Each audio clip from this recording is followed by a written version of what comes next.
It began with a classified ad. Night shift attendant needed. Cash only. $200 per night. Gas station off Route 54. Must stay the entire shift. No exceptions. That was all it said. No phone number. Just an address. No name. No brand. Just the promise of quick money in the middle of nowhere. I should have known better, but desperation makes bad decisions look like lifelines. I had just lost my apartment in Tucson, was behind on student loans, and had less than $40 to my name. So I borrowed my cousin's dusty old Corolla, filled the tank with what little gas I could afford, and drove into the desert. The gas station sat alone, miles from any town, surrounded by cracked pavement and endless sand. A single flickering neon sign buzzed overhead. It didn't say the name of the place, just open, in blood-red letters that didn't match the rest of the worn-out signage. Inside, it was surprisingly clean. Too clean. Like someone had scrubbed every inch of it moments before I walked in. Shelves were stocked. Lights were bright. And behind the counter sat a man in a faded gray uniform, staring at the wall clock like it held secrets he wasn't ready to tell. He didn't smile when I walked in. Just slid a clipboard across the counter with a sign-in sheet already filled with names. Names that looked like they'd been written decades apart. Some in cursive. One in red ink. One in what I swear looked like charcoal smudges. Sign here. Shift starts at 10. Ends at 6. You don't leave the property. That's the rule, he muttered without making eye contact. I hesitated. What happens if I do? He looked up at me for the first time. His eyes were yellowed. Dry. Tired. You don't. And then he walked out. I should have left. Should have peeled out and never looked back. But I signed my name, Jason Lee, right at the bottom of that sheet. The pen was cold, almost metallic, like holding ice. At exactly 10 p.m., the wall clock let out a faint chime. I stood alone behind the counter. Just me, a register, aisles of snacks, a humming freezer, and a wall of surveillance monitors showing every corner of the building. The first hour was uneventful. A dusty breeze outside. One semi-truck passed without stopping. A coyote darted across the road. At 11:12 p.m., the freezer door opened by itself. I stared at it, waiting for someone to step out. No one did. I walked over slowly, every instinct screaming not to. Cold air poured out, but there was no sign of anything. No fallen item, no animal, no person. I shut the door, told myself it was the old hinges, and returned to the counter. Midnight. The chime sounded again. This time, the lights flickered. Just once. But it was enough to make me feel the shift in the air. Like something had arrived. Or awakened. I glanced at the cameras. The parking lot was empty. Aisles were still. But on camera 6, something caught my eye. A figure. Tall. Thin. Pale. Standing in the far corner near the window, facing the shelf of motor oil. Completely still. I blinked. Looked up from the screen. There was no one there. Looked back down. The figure was gone. I swallowed hard and tried to calm my nerves. Just tired. That's all. A trick of the eyes. 1:33 a.m. The front door opened.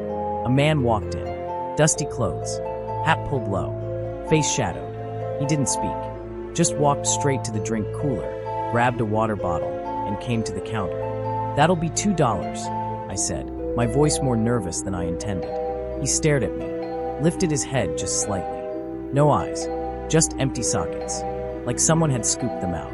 "I paid already," he rasped. I stepped back. "What?" "I paid. In '94. Same shift. Same gas station." He placed a rusted coin on the counter. Not a quarter. Not anything I recognized. It was black, cold, and smelled faintly of iron.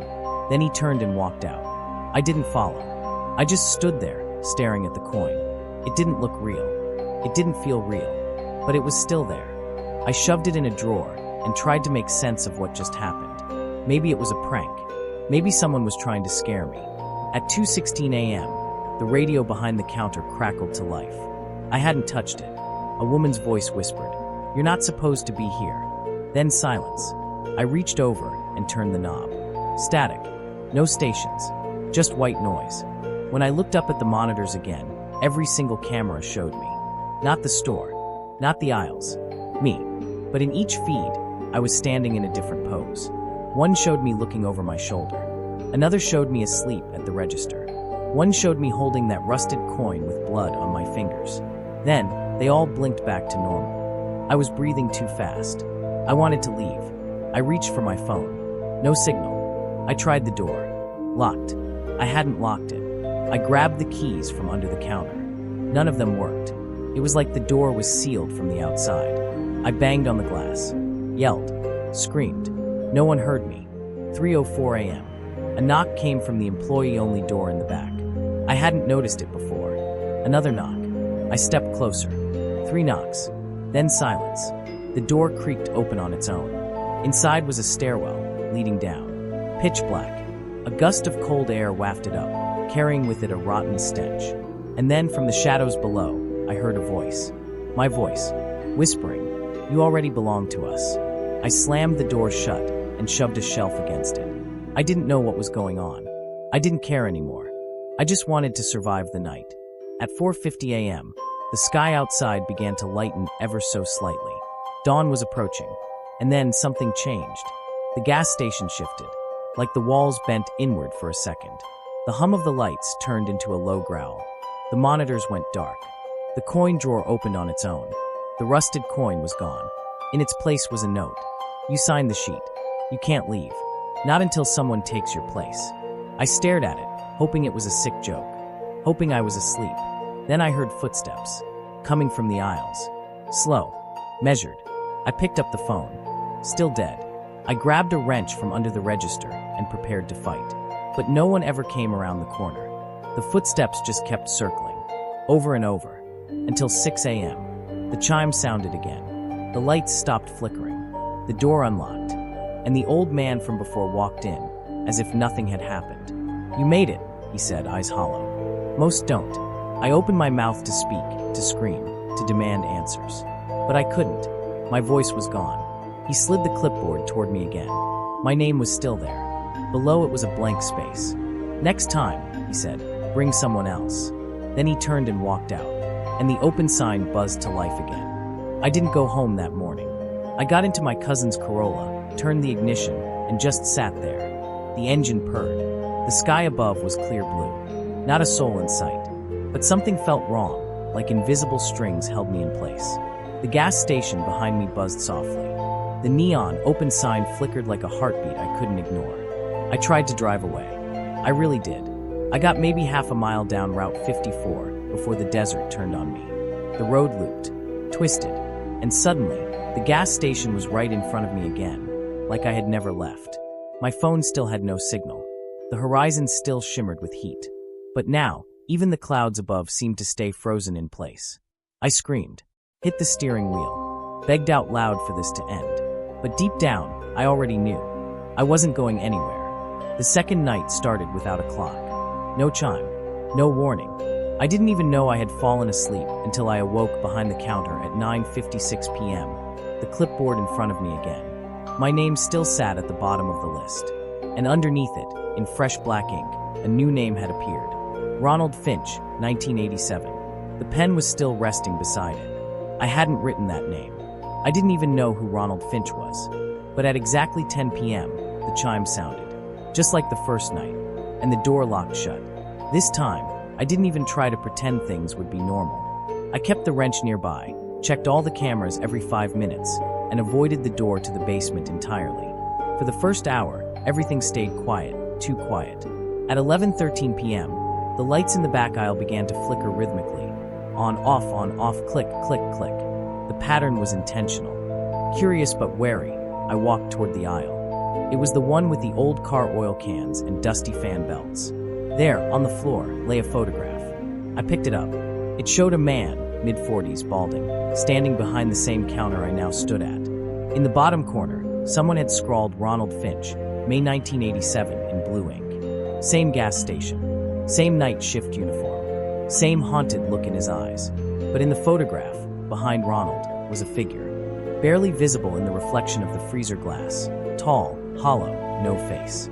Just a stretched shadow standing impossibly still.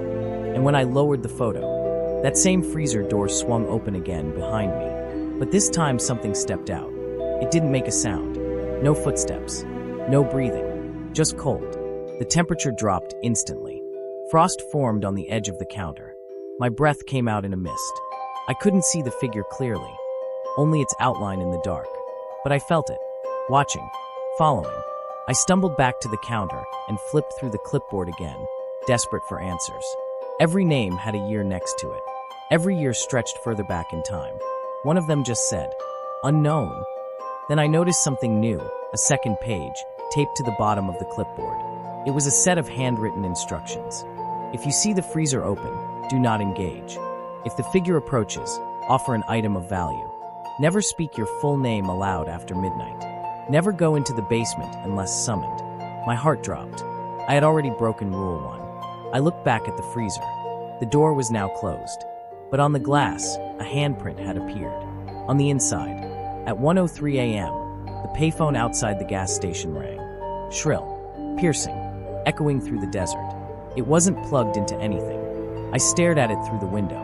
Rang once, twice, a dozen times, then silence. And then, the phone behind the counter rang.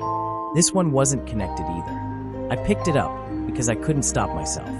A voice, soft and hollow, whispered, "Do you remember your first lie?" Click. The line went dead.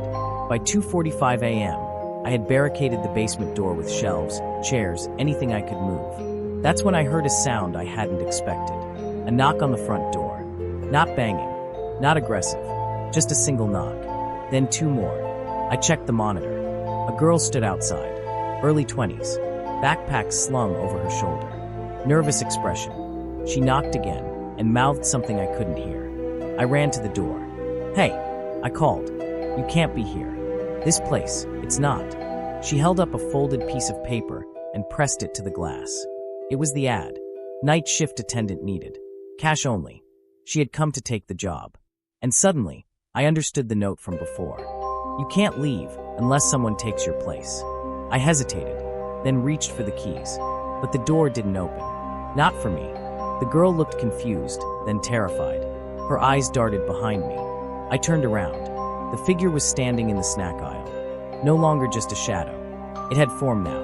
Skin stretched too thin, limbs too long, eyes like black pits dripping ink. And it was smiling. I ran back to the girl. "I'll open it. Just wait, okay?" I shouted, fumbling with the locks. Behind me, I heard the whisper again. "Do you remember your first lie?" Suddenly, the freezer door slammed shut. The lights burst, one by one. The cameras fizzed into static. The door handle burned my hand.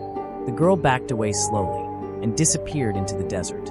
Gone. 4:15 a.m. I sat on the floor behind the counter, shaking. The gas station hummed like a hive full of teeth.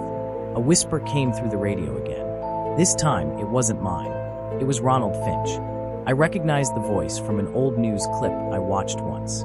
He had disappeared without a trace in 1987. "Jason," he whispered, "it won't let you die. It only lets you fade. And then, unless you feed it." By 5:40 a.m., the station was nearly dark. Only one light remained, the one above the basement door. Its outline glowed with faint red pulses, like veins under skin. I knew what was coming. I had ignored the rules. I hadn't brought a replacement.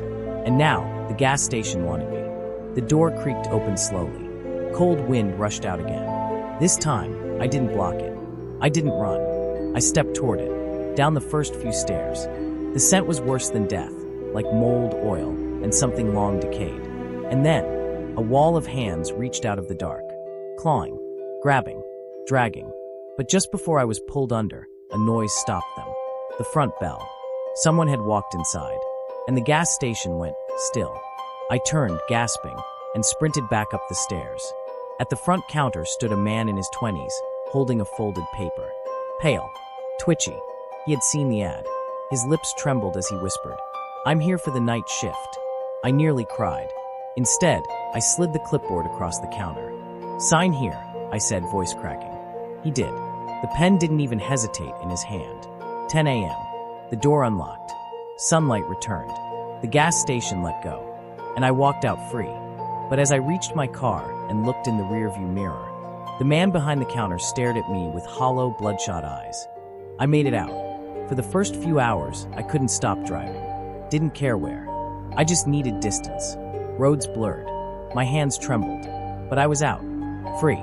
Or so I thought. By noon, I reached the edge of a small town. Gas station. Diner. Phone signal. Civilization. I pulled into a motel and collapsed onto the bed, not even bothering to check in. Sleep hit me like a wave.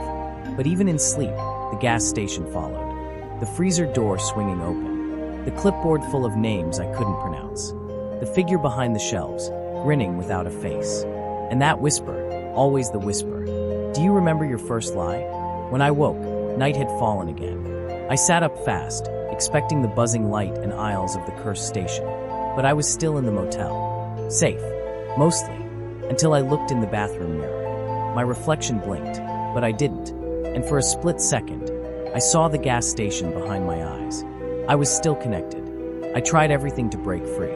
I tossed the uniform, burned the paper with the ad, threw the wrench into a canyon. But it didn't matter. Because each night at 10 p.m. sharp, I would wake up in my car, parked outside that damn gas station again. No matter where I fell asleep, no matter how far I drove, it always brought me back. The man who took over the shift, he never made it through the second night. I watched on the cameras as he ran outside during the storm, screaming, begging. The desert swallowed him. In the morning, the clipboard was blank again. I had escaped the counter, but the gas station had made me its observer, its witness, its recruiter, and soon its replacement. Desperate, I returned to Tucson, hoping to find answers. I dug into local archives, microfilms, old newspapers, anything about Route 54 and that station. Turns out, the place didn't exist on modern maps. But in the county records, I found one article. Mass disappearance at Fort Bowen Trading Post, 1929. A gas station, post office, and motel once stood there. The entire staff vanished overnight. No signs of struggle. No trace of blood. Just a note nailed to the freezer door. We made our offering. Now we wait to be replaced. That was almost 100 years ago. The trail ended there. But I kept digging.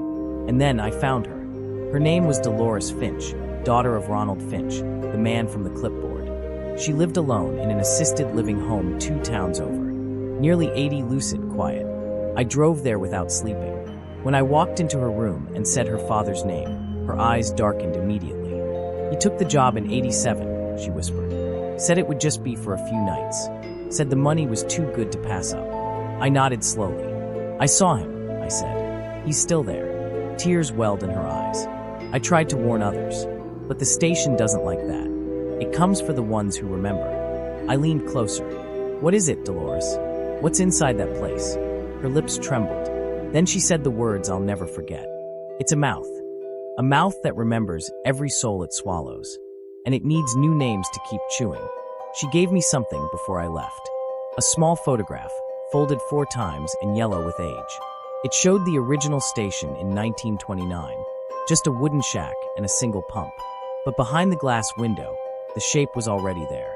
Even then, watching, waiting, I didn't go back right away. But I started to see signs. Other people receiving the same ad I once answered, pasted to phone poles, left on diner tables, printed on the back of gas receipts. Always the same. Night shift attendant needed. Cash only. And each time, my hand itched to tear the ad down. Because if someone else takes the job, I stay free. That's the rule.